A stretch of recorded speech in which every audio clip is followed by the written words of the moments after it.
Hello मेरे प्यारे दोस्तों, ज्ञान कृष्णा में आपका स्वागत है। जब जीवन में हर तरफ दुख ही दुख हो, जब अपने भी साथ छोड़ दें, तब इंसान टूट जाता है। लेकिन क्या सच में दुखों का अंत हो सकता है? तो कैसे? इसी चीज़ को ध्यान में रखते हुए आज मैं फिर आपके लिए गीता के कुछ ऐसे महत्वपूर्ण संदेश लेकर आई हूँ जो आपकी ज़िंदगी बदल देगी। तो चलिए शुरू करते हैं। जब जीवन में हर तरफ अंधेरा छा जाए, जब अपने भी पराये लगने लगे, जब मन में डर, चिंता और निराशा भर जाए, तब इंसान एक ही सवाल पूछता है, मेरे दुखों का अंत कब होगा? और इसी सवाल का जवाब देती है भगवत गीता। जीवन का सत्य। भगवान श्री कृष्ण कहते हैं, यह संसार परिवर्तनशील है। यहाँ सुख और दुख आते जाते रहते हैं। आज जो दुख है वो अस्थाई नहीं है, पर समस्या यह है कि हम दुखों को पकड़ कर बैठ जाते हैं।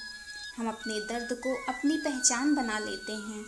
लेकिन गीता सिखाती है, तुम शरीर नहीं हो, तुम आत्मा हो, और आत्मा कभी दुखी नहीं होती। और दूसरा संदेश है दुख का असली कारण। गीता के अनुसार हमारे दुखों का असली कारण है मोह, अटैचमेंट और अज्ञान, इग्नोरेंस। हम चीज़ों, लोगों और परिस्थितियों से इतना जुड़ जाते हैं कि जब वो बदलती है तो हमें दर्द होता है।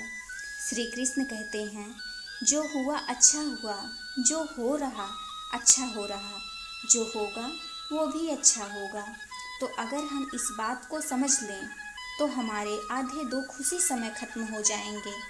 और तीसरा संदेश है कर्म का सिद्धांत। गीता का सबसे बड़ा संदेश है, कर्म करो, फल की चिंता मत करो।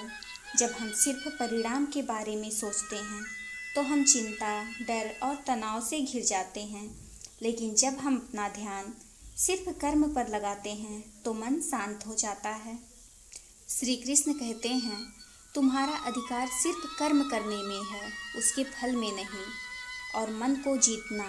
गीता कहती है, मन ही इंसान का मित्र है और मन ही उसका शत्रु है। अगर तुम अपने मन को नियंत्रित कर लो तो कोई भी दुख तुम्हें छू नहीं सकता। अगर मन तुम्हारे नियंत्रण में नहीं है तो छोटी सी भी बात तुम्हें तोड़ सकती है।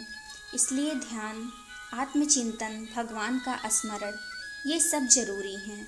और लास्ट है सच्ची शांति का रास्ता। सच्ची शांति बाहर नहीं, अंदर होती है। जब तुम अपने आप को समझ लेते हो, जब तुम अपने कर्म को ईश्वर को समर्पित कर देते हो, तब तुम्हारे सारे दुख धीरे धीरे खत्म होने लगते हैं। श्री कृष्ण कहते हैं, जो व्यक्ति हर परिस्थिति में समान रहता है वही सच्चा योगी है। तो अगर तुम अपने जीवन के दुखों से परेशान हो, अगर तुम्हें लगता है कि अब कुछ नहीं बचा, तो एक बार गीता को समझने की कोशिश करो। क्योंकि गीता सिर्फ एक किताब नहीं, यह जीवन जीने की कला है। यह हर दुख का समाधान है। याद रखो, दुख खत्म नहीं होते, हम उन्हें समझकर उनसे ऊपर उठ जाते हैं। तो अगर यह वीडियो आपको अच्छा लगे तो प्लीज़ हमारे चैनल को सब्सक्राइब और लाइक ज़रूर करें। धन्यवाद।